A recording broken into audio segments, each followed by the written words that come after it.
4 qui est définie sur l'intervalle 0,4. Donc les valeurs possibles pour la variable sont tous les nombres entre 0 et 4.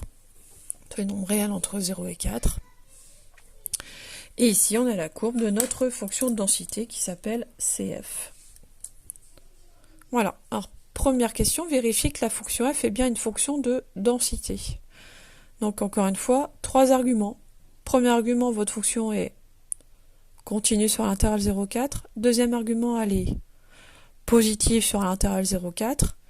Et enfin, troisième argument, l'aire sous la courbe de la fonction f est égale à 1. Donc ici, on n'a aucune expression de la fonction f. Donc la stratégie, ça va être d'utiliser du découpage, des figures géométriques pour mettre en évidence cette aire. Donc comment vous calculez l'aire qui est sous la courbe? Autrement dit, l'intégrale de 0 à 4 de f de t dt. Donc on va faire le découpage. En carreau entier, on a ici une première zone, un rectangle avec 4 carreaux. Donc ça nous fait 4 carreaux. Attention, 4 carreaux, c'est pas 4 unités d'aire. Un carreau, c'est combien? Regardez sur vos feuilles. Ici, on est à 0,1. Donc c'est 4 fois 0,1. Ou bien vous utilisez le rectangle, longueur 4, largeur 0,1. Et ici, on a un triangle. On a un triangle, ou bien vous pouvez imaginer un petit découpage. Cette partie-là, vous la recollez ici. Et du coup, vous avez un nouveau rectangle. La largeur, ce serait 1. Et la longueur, ce serait entre 0,1 et 0,7, 0,6. Donc ça nous fait 1 fois 0,6. Et on a bien 0,4 plus 0,6, ça nous donne une unité d'aire. Donc j'ai bien l'intégrale qui est égale à 1. Voilà. Donc avec ces trois arguments, je peux conclure que la fonction f est une fonction de densité sur l'intervalle 0,4. Donc c'est pas peut-être, c'est une fonction de densité. Question 2. On va calculer des probabilités. Alors, première probabilité, x entre 1 et 3. Donc, allez-y, mettez en valeur sur votre graphique 1 et 3. Donc, la probabilité qui m'intéresse, c'est la probabilité de cette zone-là. Je vais mettre de la couleur, faites comme moi.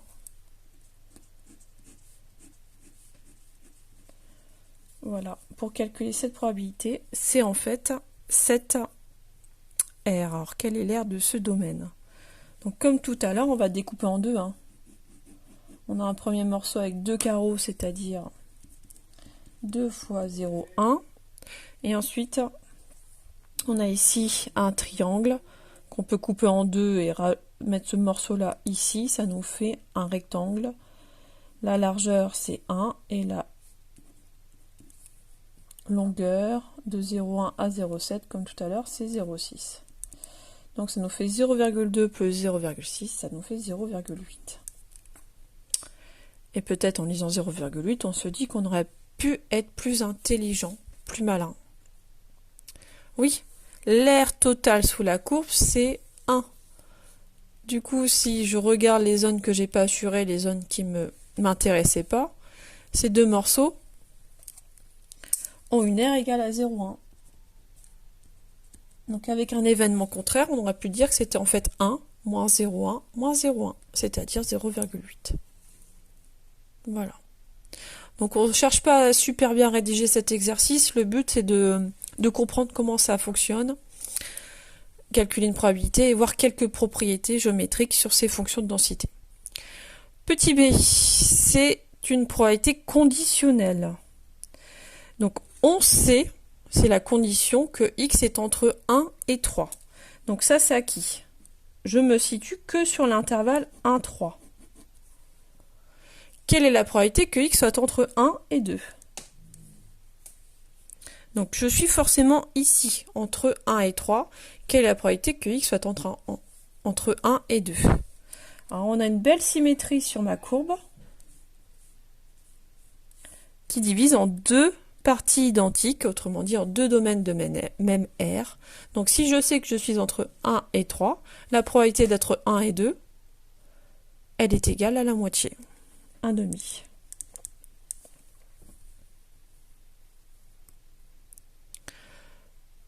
Petit c, j'ai encore la même condition, je suis entre 1 et 3. Quelle est la probabilité d'être entre 2 et 3,5?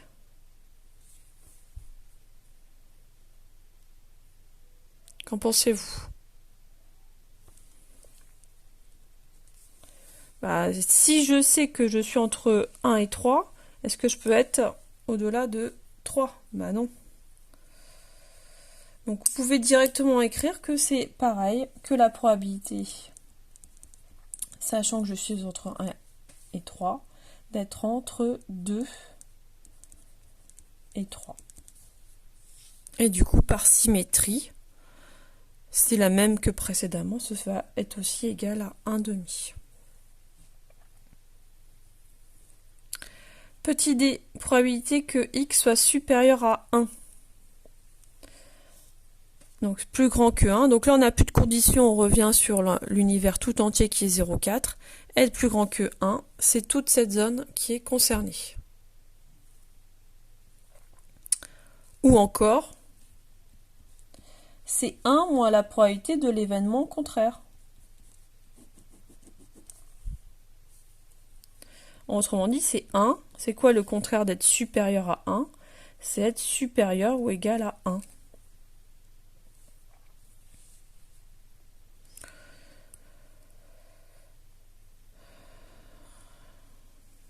J'écris des bêtises.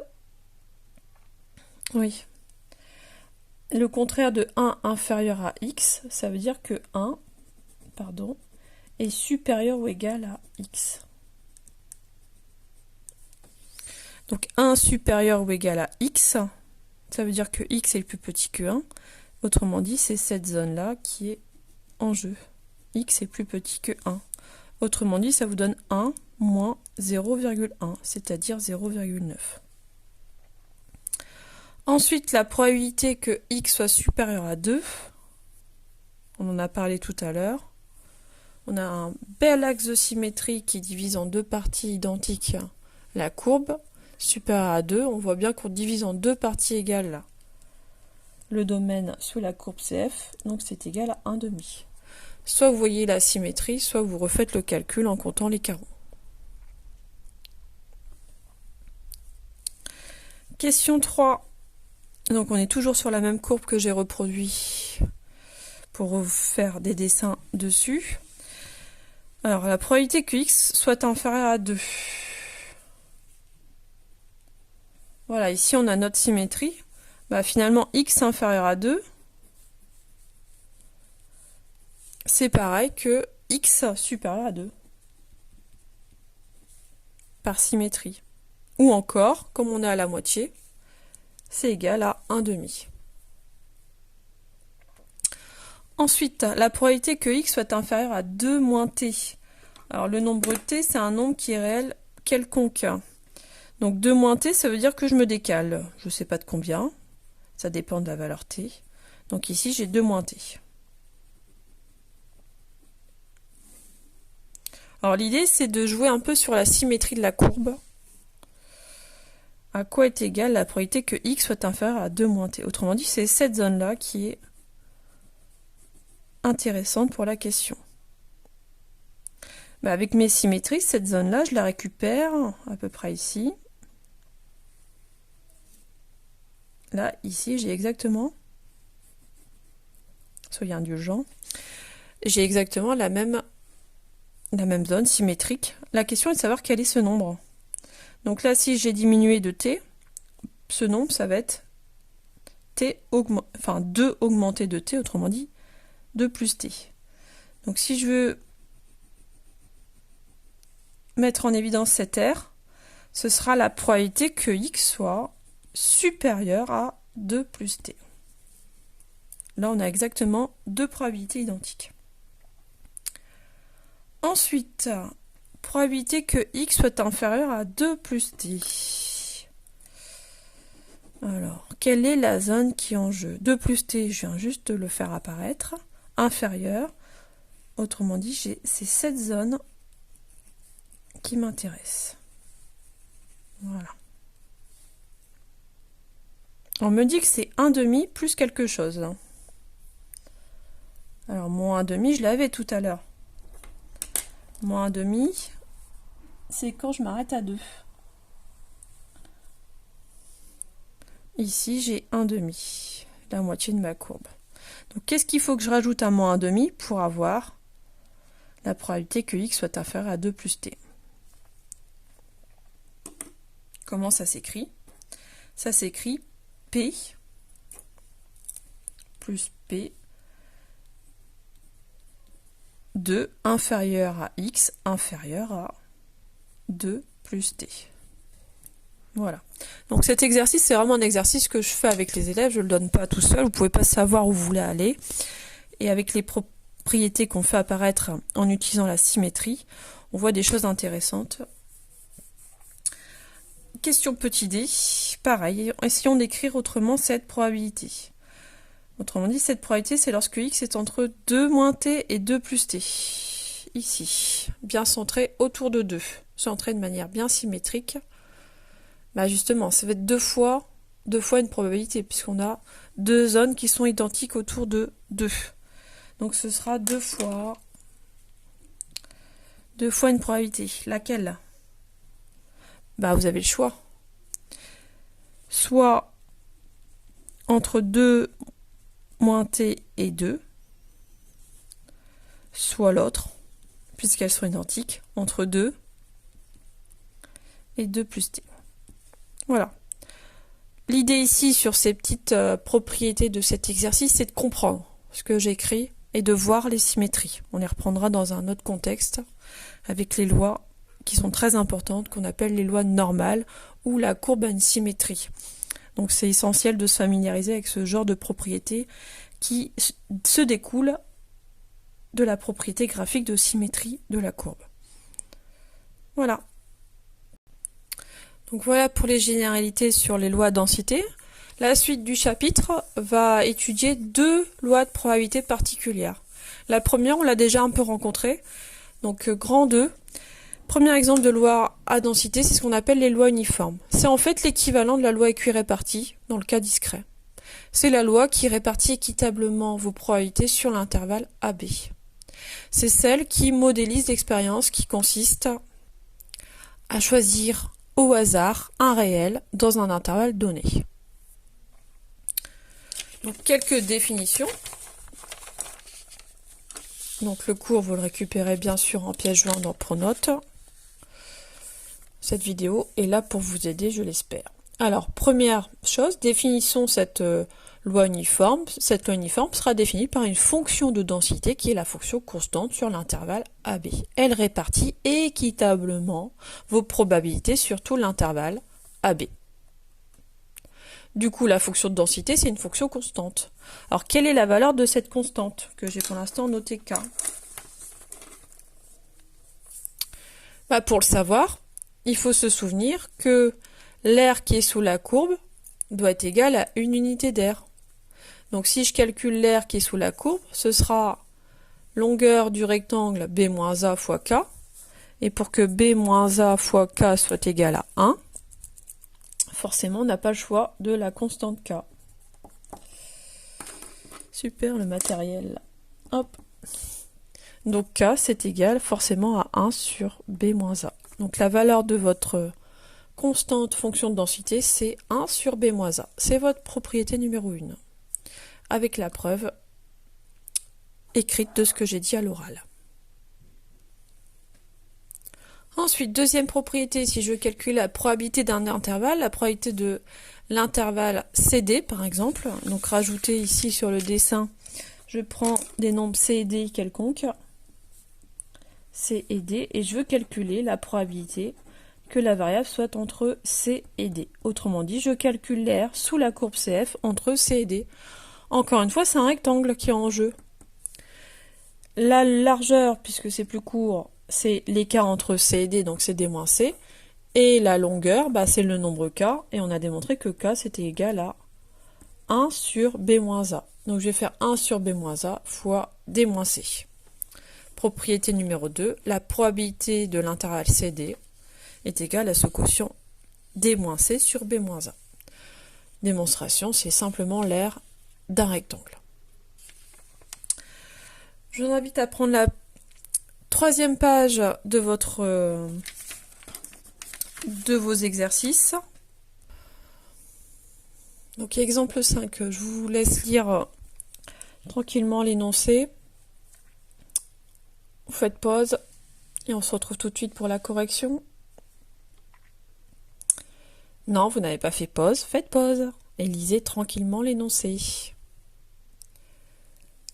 Donc on y va, on est dans un contexte où Carole va passer voir Julien. On sait que forcément elle va passer sur la plage horaire 18h30, 20h45. Et on se demande si elle peut, avec quelle probabilité elle va passer pendant le feuilleton préféré de Julien qui se déroule entre 19 et 19h30. Donc là, on vous pose X, c'est la variable aléatoire qui donne l'heure d'arrivée de Caroline chez Julien. On vous dit que cette heure, cette variable suit en fait aussi la loi uniforme. Donc c'est clairement précisé. Parfois, c'est pas précisé. C'est à vous de deviner que ça revient à choisir un nombre au hasard dans l'intervalle. Donc dès qu'on choisit un nombre au hasard dans un intervalle, ça veut dire qu'on est dans le contexte d'une loi uniforme. Voilà, donc il faut appliquer son cours. Donc X suit la loi uniforme. Ça, c'est quelque chose à écrire dans votre rédaction, puisque ça va vous définir votre fonction de densité, fonction avec laquelle on pourra calculer n'importe quelle probabilité. Donc on travaille sur l'intervalle 18,5, 20, 75, et X suit la loi uniforme sur l'intervalle considéré. Ça veut dire que mon A c'est 18,5 et mon B c'est 20, 75. Quelle est la fonction de densité ? C'est une fonction constante qui est définie par la formule 1 sur B-A. Donc je remplace tranquillement. Et je trouve l'expression de ma fonction de densité, fonction constante égale à 1 sur 2,25. C'est elle qui va me faire les calculs de probabilité. Donc, probabilité demandée, arrivée entre 19h et 19h30. Du coup, je calcule la probabilité de cet intervalle, et j'ai le C et le D de mon cours et de ma propriété 2. Et je remplace avec la formule D-C sur B-A. Et je trouve une probabilité environ égale à 0,22. Voilà, c'est l'application du cours. Il y a 2 formules à connaître. Et bien connaître le vocabulaire. Loi uniforme sur l'intervalle. Alors imaginez que cette expérience se déroule tous les jours et que tous les jours je note l'heure d'arrivée de Caroline. Donc pendant 10 jours je fais ce travail. À votre avis, si Caroline arrive vraiment de manière aléatoire, vraiment au hasard entre 18h30 et 20h45, quelle serait l'heure d'arrivée moyenne de Caroline ? Plus simplement, même idée, mais contexte peut-être plus facile pour faire vos calculs, je choisis tous les jours un nombre au hasard entre 0 et 1. Et tous les jours, je note ce nombre 10 fois. Et ensuite, je fais la moyenne de tous ces nombres. À votre avis, quelle va être la valeur moyenne de ces nombres ? Alors cette expérience, vous pouvez la faire sur tableur, avec la fonction qui vous donne un nombre aléatoire entre 0 et 1, et faire la moyenne, et vous allez voir ce qui va se produire.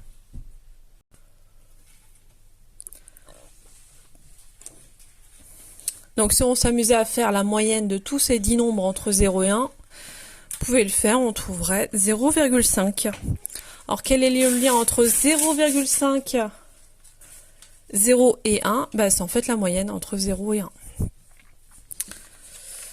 Cette moyenne en probabilité, c'est ce qu'on appelle l'espérance. Donc, vous inquiétez pas, le cours va bientôt se terminer, ça va bientôt sonner.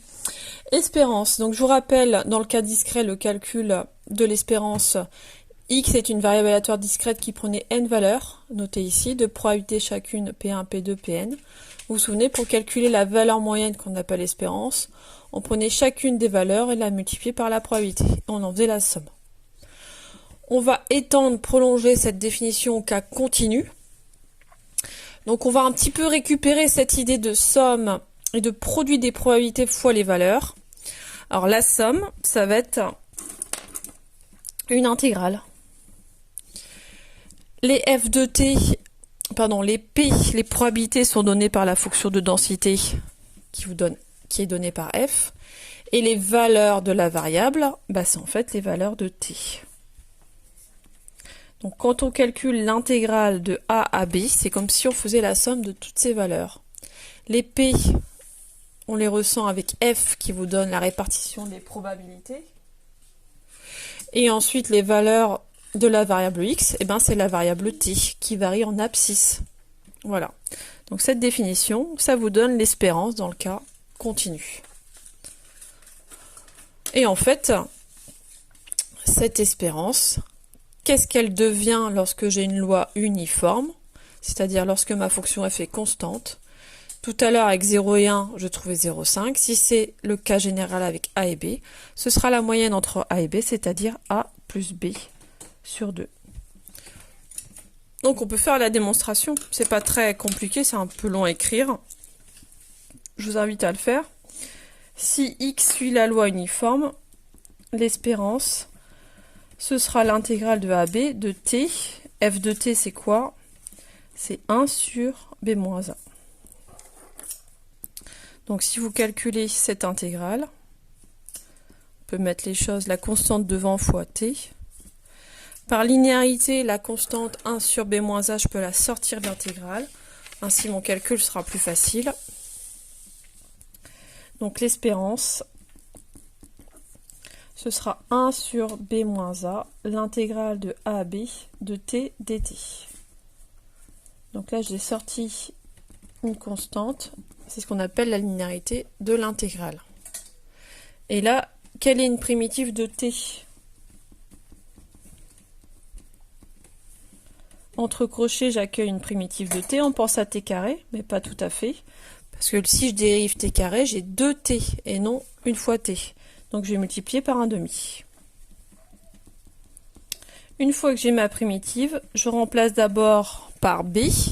Donc ça me donne 1/2 de b au carré, moins 1/2 de a au carré. Le 1/2, je vais le mettre en facteur. Donc j'aurai 1/2 facteur de b carré moins a au carré. Et vous êtes des pros des identités remarquables. B carré moins A carré, c'est B moins A facteur de B plus A. Et vous voyez que B moins A et B moins A se simplifient. Et au final, il vous reste tout simplement B plus A sur 2. Voilà. Preuve qui est juste là pour votre culture. Non, je n'ai pas fini, j'ai presque terminé. Il me reste plus que l'exercice 6, pardon.